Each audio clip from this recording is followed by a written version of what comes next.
Un gusto volver a saludar a los jóvenes después de las vacaciones. Estamos ya en la semana, o vamos a entrar a la semana del 17 al 21 de agosto. Les solicito lo mismo, ¿verdad? Que por favor tomen apuntes de lo que se vaya diciendo, lo que sea más importante. El tema de la semana es pactos y tratados internacionales sobre derechos humanos. A lo largo de la historia, diferentes países, diferentes organizaciones internacionales conformadas por los países, hay que decirlo, hegemónicos en el mundo, pues se han unificado para hacer tratados internacionales, hacer acuerdos internacionales, pactos internacionales, con la finalidad de garantizar el cumplimiento de los derechos humanos en todos los países. Una de las organizaciones, obviamente la más importante, quizás, es la ONU, en donde ahí se reúnen los principales países para hacer todos estos acuerdos y hay que cumplir ciertos requisitos que vamos a ver a continuación. Existen tres requisitos principales. Recordémoslo que esto es importante, por favor. Existen tres requisitos importantes para que se pueda garantizar que los estados firmantes de todos estos pactos y tratados internacionales cumplan con estos mismos. Primero, los instrumentos legales de protección a los derechos humanos. ¿Cuáles son algunos ejemplos de ellos? La Constitución de la República, las leyes secundarias, las declaraciones y los pactos y tratados. Recordemos esto, por favor. El segundo requisito es que existan organismos de protección para la defensa de los derechos humanos. En el caso de El Salvador y de la mayoría de países existe la Fiscalía General de la República. ¿Cuál es su función? Pues les pido que vayan a investigar más acerca de esto y de hecho eso está en la Constitución de la República. En los artículos hay una serie de artículos que establece cuáles son las funciones de la Fiscalía General de la República. Según el artículo 193 es defender los intereses del Estado y de la sociedad, promover la acción de justicia y la defensa de la legalidad y una serie de funciones más que tiene este órgano de Estado. También existe la Procuraduría General de la República, que también está encargada de velar por el cumplimiento de los derechos humanos de todos los ciudadanos salvadoreños. La ONU es un organismo internacional que tiene presencia en varios países. En todos los países que son integrantes de esta organización, pues obviamente ellos están vigilantes de que se cumplen los derechos humanos y a cualquier violentación de los mismos, pues obviamente toman acciones. Por último, la Procuraduría para la Defensa de los Derechos Humanos surge después de los acuerdos de paz. Obviamente ahí se puede comprender por qué la necesidad, pues ya se venía viendo toda la violentación de derechos hacia los ciudadanos, y obviamente existía la necesidad de que pues hubiese una organización que velara específicamente por el cumplimiento y castigo a la violentación de los derechos humanos. Y por último, el último requisito es que existan mecanismos de protección de derechos humanos. Primero, la denuncia, el habeas corpus, el recurso de amparo y todas las terminologías legales que puedan ayudar a que nosotros denunciemos cualquier violentación hacia nuestra persona, hacia nuestros derechos humanos. Pero para eso, jóvenes, primero usted tiene que saber qué derechos tiene para poder reclamar. O sea, usted no puede reclamar algo que no sepa. Por eso es importante que aunque le aburra el tema, aunque le aburra leer, sí es importante que lo conozca. Porque obviamente así va a evitar que violenten sus derechos. Usted no puede defender algo que no conoce. Entonces recordemos que esos tres requisitos son la base fundamental para que se puedan respetar los derechos humanos dentro y fuera de todas las fronteras del mundo. Segundo, tenemos que estar conscientes que estos instrumentos, por ser hechos por humanos mortales, obviamente tienen errores, van a tener errores y deben irse perfeccionando con el tiempo a medida que vaya avanzando. Y número 3, deben actualizarse. Las sociedades, todos los seres humanos son cambiantes, la sociedad es dinámica, estamos en constante modificación de nuestro comportamiento y por ende, como nosotros componemos a la sociedad cambia y avanza. Entonces las leyes, por consiguiente, deben irse actualizando. Y todos estos tratados obviamente también deben irse actualizando para ir cumpliendo con las demandas de la sociedad. Recordemos que las leyes están hechas para los hombres, sino los hombres hechos para las leyes, ¿no? Entonces, por eso se debe ir como actualizando cada una de estas cosas.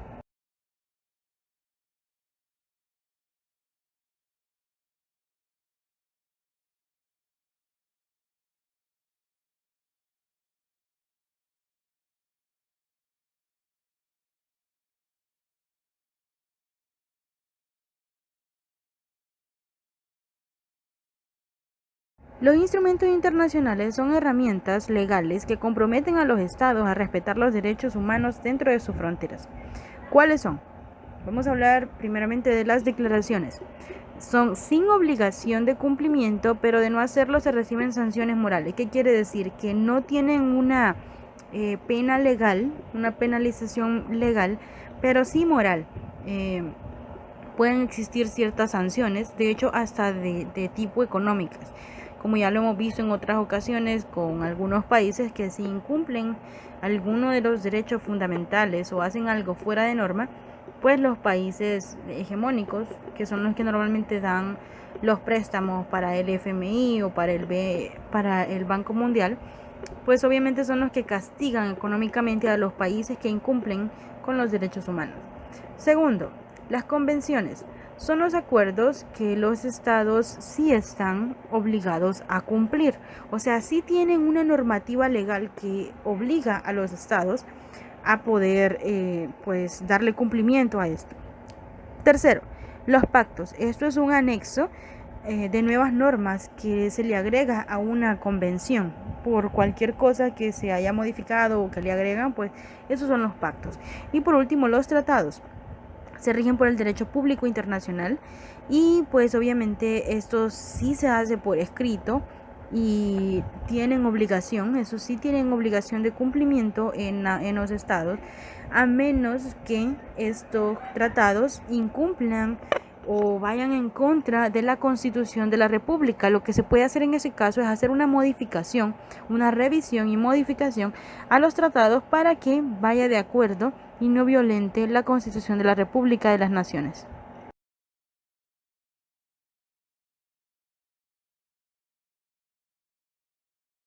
Ahora, venimos hablando de que existen organismos que son los que promueven estos pactos y tratados. ¿Cuáles son? Los principales, obviamente, ¿verdad? Vamos a hablar de la ONU. La ONU nace en el contexto, pues, de la finalización de la Segunda Guerra Mundial para intentar resolver de manera diplomática los conflictos que se puedan dar entre las naciones. Obviamente también prestan ayuda económica por medio del Fondo Monetario Internacional o del Banco Mundial. Obviamente son ellos los que manejan todo esto. También está la Corte Internacional de La Haya, que obviamente es un tribunal internacional fundado en el contexto de la ONU, que quiere decir que pues obviamente está conectado con la Organización de las Naciones Unidas para intentar resolver los conflictos entre los países de manera legal sin llegar a las armas. Y por último, la Corte Interamericana de Derechos Humanos es el máximo tribunal en materia legal de derechos humanos, valga redundancia, en el continente americano, que quiere decir que ellos son los encargados de vigilar pues que todos los derechos de todas las personas se cumplan. Estos tres organismos son pues obviamente los que están encargados de estar vigilantes y garantizar que los derechos de las personas se cumplan. El Salvador, como parte y como está afiliado en la Organización de las Naciones Unidas, ha firmado pactos y tratados que son asumidos de manera legal en El Salvador. Bien, como ya no los quiero aburrir con mi voz, pues dejo hasta aquí la explicación, pero los necesito investigando. 3 pactos, 3 convenciones y 3 tratados internacionales que haya firmado El Salvador, que El Salvador esté comprometido a eso. ¿Cuántos van a ser? Pues van a ser 9 en total, solo el nombre obviamente, ¿verdad? ¿Y qué van a hacer aparte de eso? A la par me va a escribir, me lo va a relacionar con una ley que existe en el país, una ley secundaria. Les pongo un ejemplo para que no nos perdamos. Existe, El Salvador ha firmado el protocolo facultativo de Convención sobre los Derechos del Niño relativo a la participación de niños en los conflictos armados. El Salvador está comprometido a eso internacionalmente. ¿Y cuál ley sería entonces la que se podría como ligar y ser complementaria a este protocolo, a este tratado? Pues en ese caso yo creo que ustedes a la mayoría se los enseñan, ¿no? Y yo se los he dicho muchas veces, la ley Lepina. Entonces eso va a ser usted. Encuentra un tratado internacional y lo va a emparejar o lo va a relacionar con una ley secundaria que exista en El Salvador. Por favor, si lo puede organizar en un cuadro, pues mucho que mejor para que se le vea más ordenado. Y ahora para finalizar, lo que les solicito siempre, ¿verdad? El cuestionario de repaso, por favor, de la página 196. Y por favor, las actividades del libro de la página 197. Esta vez vamos a hacer una dinámica un poquito diferente. ¿Y qué vamos a hacer? Obviamente usted me va a mandar sus apuntes y la actividad que le estoy solicitando junto con el cuestionario y las páginas del libro, pero también va a tener que resolverme un formulario en Google Forms. Yo les voy a dejar el enlace para que lo pueda responder. No es un examen, no es nada evaluado, no tiene una evaluación cuantitativa, pero sí es una más que todo formativa, y esto obviamente todo esto se toma en cuenta para que para las evaluaciones, para la heteroevaluación. ¿Cuándo lo va a hacer? Se va a habilitar durante 8 horas, porque no es un examen, sino que se va a habilitar durante 8 horas el día viernes 21 de agosto de 12 a 8 de la tarde.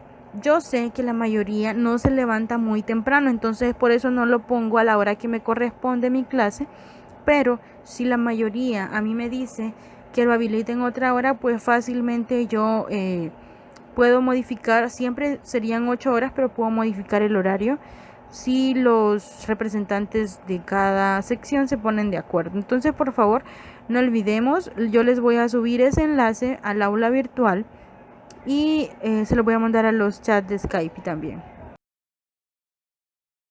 Y eso sería todo por esta semana, jóvenes. Solo recordarles que tienen que hacer el formulario en Google Forms para que yo les pueda recibir la guía de la siguiente semana de manera completa. Si no, no se lo voy a recibir, va a estar incompleto en el registro. Gracias, jóvenes, por la atención prestada.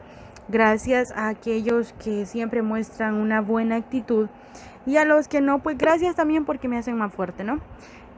Y pues nada, solo de verdad les pido que pongamos el máximo esfuerzo, la máxima buena actitud, no con las demás personas. Tenga una buena actitud con usted mismo. Mientras más usted tenga malos sentimientos o malos pensamientos para otras personas, eso repercute en usted. Eso es así. Usted no puede dar algo malo y esperar que todo en su ser esté positivo, ¿no? Y hoy sí los dejo, vayan a trabajar y que tengan un feliz fin de semana.